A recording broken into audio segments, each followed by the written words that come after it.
You might think that Pac-Man didn't have a plot line.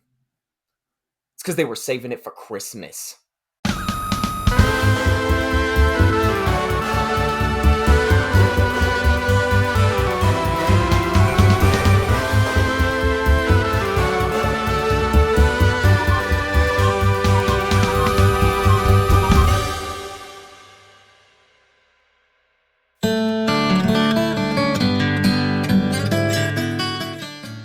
Welcome to Hester Bros Cartoon Theater, everybody! I'm Alec, this is my brother Lucas. This is our weird cartoon series where we unpack crazy cartoon concepts from animation history for Christmas month. I am so freaking excited to share the Pac-Man Christmas special with the world, properly titled, Christmas Comes to Pac-Land. Before I just go off on a rant of everything I love about this wild special that many people maybe haven't seen, I don't know, do you have anything to say?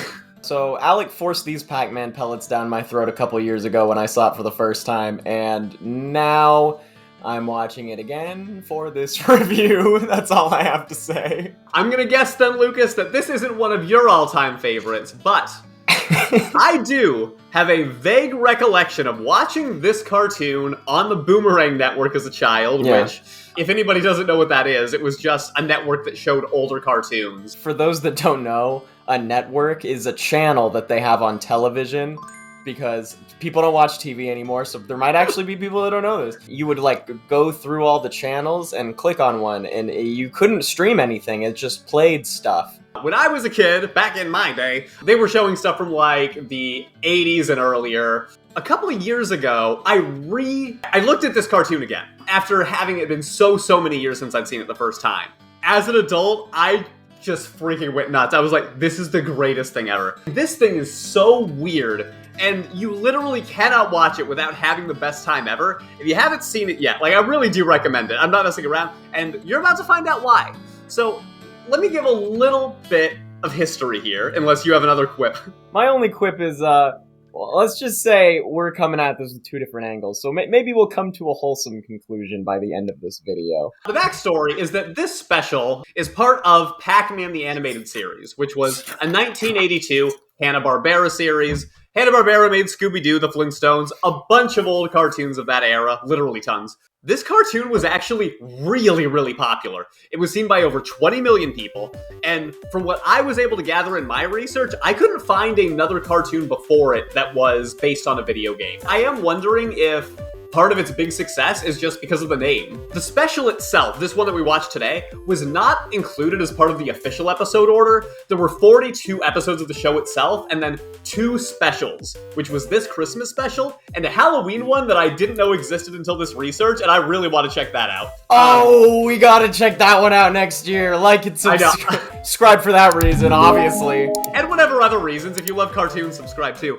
But yeah, if you can come up with a reason, honestly, more power to you.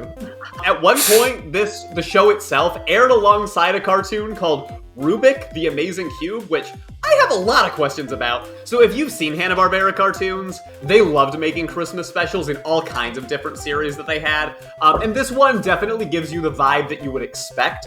This one is special in the sense that the world that they have created has a couple phrases and quirks to the universe that are said so frequently and so haphazardly, if that's the word. Those are known as gimmicks. And the gimmicks never stop. And they lean way too hard into it all the time. But that is the thing that I love the most about it, because every time it comes up, you can't help but laugh. At least me. Name some gimmicks. Tell me, what are some of these? I forgot. So let me just say, if anybody is of age and they like things like drinking games, or you're not of age and you want to play a drinking game with water or soda or some kind of other non-alcoholic beverage, No, I won't leave that in. If you were thinking about playing such a game, I would say to take a drink of whatever anytime you hear the word chomp. Yeah, and now would be a perfect time to chomp 'em. Hold on now. You're gonna give our audience alcohol poisoning if you ask them to do that. I said don't always listen. In my experience watching this the last couple of years, I tend to play the Pac-Man Christmas Special drinking game. We don't advocate for alcohol use of any kind, but I think that water, again, not a bad idea. It's fun. Listen, or play bingo of some. Bingo's good. Just shots of raw caffeine, cactus juice, whatever gets you off, honestly. Yeah, just shout in the sky like a random word every time that the word chomp comes up. Get to the point. Seriously, if you hear chomp, that's the first one that's gonna key you in. If you hear the word pack as a prefix to some kind of other word, or if power pellets come into the equation, I think those are three things that you will have a great time watching if you try to just take some kind of a note in some capacity. Bringing up pellets, I would just like to say that goes very well in line with indulging in the substance of your choice, because these pellets seem like they're special something, that's for sure. They got Santa's reindeer flying. My, I've never seen Rudolph's nose glow so bright. That's all I'm saying. This was not supposed to go this way. I'm so sorry. Legitimately, though, the chomp thing. That is by far and away the thing that really takes the show to another level. And then we can chomp all over him, like this. They use chomp in the most inappropriate ways possible. And I don't know if the writers were actually intending to make it sound as horrible as it was. Come on, let's quit wasting time and chomp on his bones. Good night, everybody. There is a moment, the ghosts, we haven't even explained the premise. Dear God. There's no premise, it doesn't matter. Oh my god, I can do this in 10 seconds, okay, ready? There is this place called Pac-Land. The ghosts and Pac-Man just try to eat each other constantly. Santa Claus crashes there. Oh no, Christmas might not come. They need to save Santa Claus and get him back so that Christmas can come. Same plot line as every other Christmas short I've ever seen in my life. Okay, that was actually really good. I'm impressed. The ghosts, right? The ghosts from the video game that you know. You may not know their names, but they're there. They're villains, of course. They love chomping on old Pac-Man. Ooh, great dad joke. Not inappropriate. He's a real chomp off the old block. I love that one. Why is that even...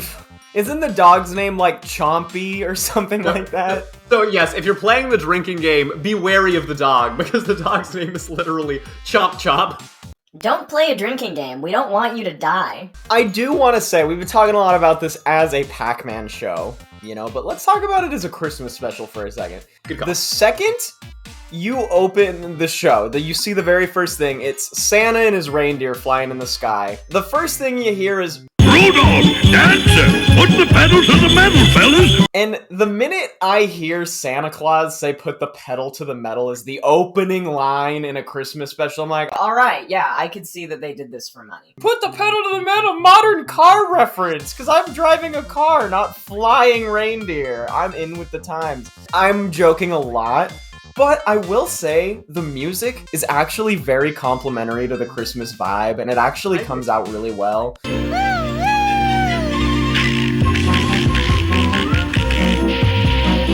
And though I wouldn't say the animation is like stellar by any means, even for 80s standards, it gives you the Christmas vibe. As a Christmas special, I actually do understand the enjoyment that would come out of this. Other than the weird Pac-Man stuff, is there anything new about it as a Christmas special? Like, not really. Like I said, it's a plot line where Santa Claus has to be saved for Christmas to happen again. We've seen it a million times. I will say there's arguably only the point of like getting presents in this, because there's no like Christmas family or anything like that. They're just trying to get children presents. That's like the whole goal, right? Is just to get presents to everybody. Of course, because we gotta buy their Pac-Man video games for the children. But in general, I actually think that they play the Christmas vibes pretty well. And if you are just trying to turn off your brain and enjoy some Christmas feels, maybe with something very, very, very silly, it's actually not so bad. The Christmas spirit in here actually is kind of rampant. Like, it is a lot of the things that I love at a Christmas special. It does give you a lot of what you expect from Hanna Barbera, and they took their Christmas specials very seriously. Maybe it's not the most original thing you've ever seen,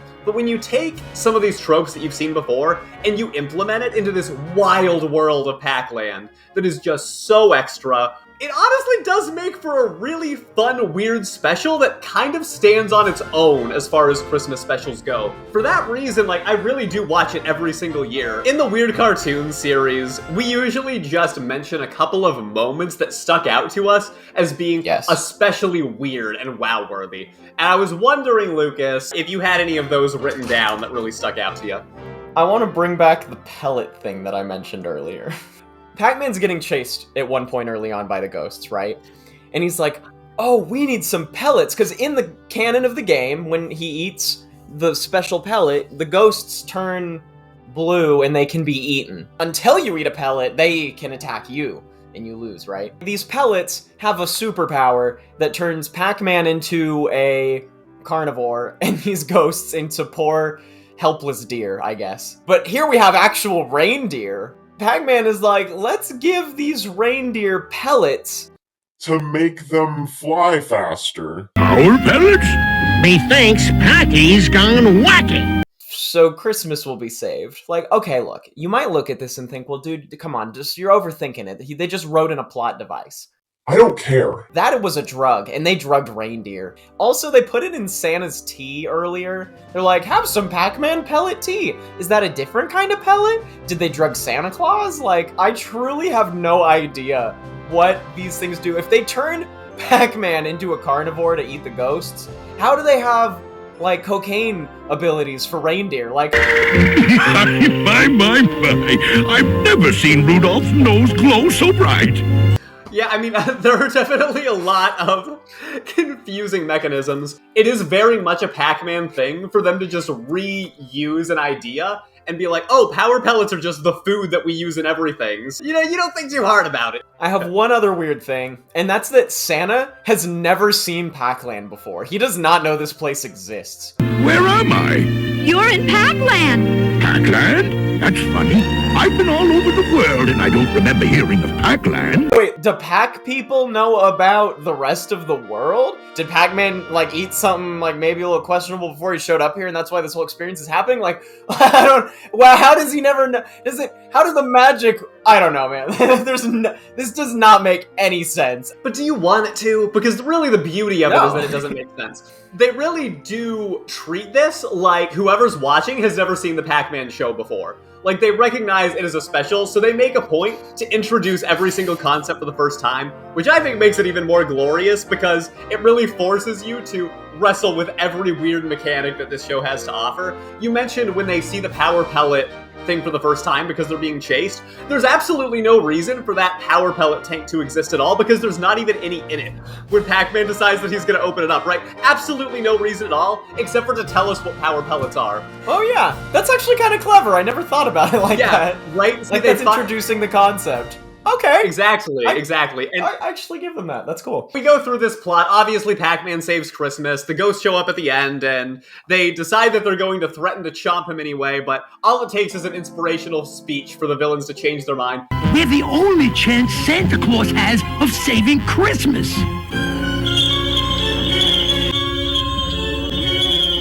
And understanding the true meaning of Christmas, a holiday that they didn't know existed until this very moment. And maybe a whole world that they didn't know existed? Wouldn't you be asking more questions? Like, wow, there's an entire world outside of my scope of humanity that I'm just now realizing exists, but my first priority is Santa Claus. Bruh, everyone's pretty nonchalant that a freaking, like, alien from another dimension just crash landed into their world and is like, oh, dude, you guys live on this enormous planet and I visit hundreds of thousands of millions of people and deliver presents in a single night. Like, I mean, we've seen a cop. I guess there are no scientists in this world because I would be a little curious, maybe. Something that I think is very important to mention. In the scene where Santa finally takes off in the end, he mentions Rudolph is there, but there are only 8 reindeer. I feel like you don't care about this as much as I do. This is some serious sleuthing work. What reindeer is missing, and why? Why are there only 8? If Rudolph is there, then clearly one of the others didn't show up. No wonder Santa crashed. Obviously, all of the reindeer are like meticulous bulliers, as we've seen from the Rudolph special, so there's a good chance one of them was just bullied out of oblivion and just didn't want to come that day. But even that was not the most shocking moment of the episode to me. And there is a moment, which I'm actually surprised you didn't bring up yet. All of the ghosts are talking about what they want to do to Pac-Man. Chomp all over him. Just like that. Thank you. Thank you. They go in for a group chomp demonstration on their own fellow ghost. The group chomping was my Zoinks moment of the week. And mine was drug pellets. Well, So, are we done here? was this a good episode? Like of ours? Yeah. What do you think? Is this like guys. bottom 5, top 5? Yeah, let us know where this ranks. I think this is one of the weirdest video shoots we've ever done. I feel like Probably. we walked in without a purpose and we didn't care. And yeah, we left without a purpose. We left without. We literally got nowhere. We gained nothing on the journey. Did you like the Pac-Man Christmas special? Let's say I liked watching it, but I don't know if I liked it. I loved watching it and I love it. I have no reservations about that whatsoever. You make it fun for me because you're a good time with it, and I was just imagining watching it with you when I was watching it, and that made it fun. But on my own, I could maybe live the rest of my life and never watch this again. There is a threshold of something needs to be bad enough to be worth watching. If it doesn't that's a good quite point. hit being really bad, then I don't want to watch something that's just okay. I want it to be like really terrible and laughable, or I want it to be really good. And I do feel like this is terrible enough to end up in the category of having a great time. I think to some degree the writers intended it that way, for the show as well. And it is actually really cool that this show definitely did kick off a renaissance of video game cartoon attempts. Right after 1982, a bunch of different video games tried to do a thing. And I'm actually really curious from the audience, what are your favorite video game-inspired cartoons? And don't say Arcane, which is very, very popular right now, because I know that would be the easy answer. I'm very curious in that too, because there have been a lot, and I feel like a lot of them have been really bad. But I love video games, like I love gaming. I play Super Smash Bros. Ultimate, and as I said in our last video, I secondary Pac-Man. So if anybody out there plays this game and likes playing Pac-Man, Please let me know, because I don't know anybody that plays Pac-Man. sorry. Yes, let us know what your video game favorites are. I think there's a Donkey Kong one that's really weird. I think if we want to go into weird cartoons, there's like literally a video game cartoon subsection of this category that's pretty extensive. And I would be thrilled to do more. So once again, let us know in the comments what your favorites are. If you made it this long, you are literally so awesome. And if you're not subscribed already, probably a good idea to hit the button. Yeah. Because I can't imagine liking us long enough to hang around for this whole thing. I was gonna say, if at some point we did not steer you away in this episode, you should be with us. You should be our fam. We usually have a charity week. We went way too long. Go donate to charity. It's Christmas time. Go be generous. Pick your favorite and go donate money. Follow us on social media and all that stuff, and we will see you next time for How the Grinch Stole Christmas.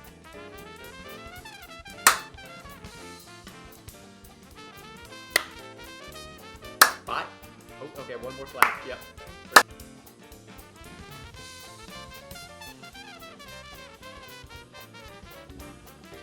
Come on, let's quit wasting time and chomp on his bone.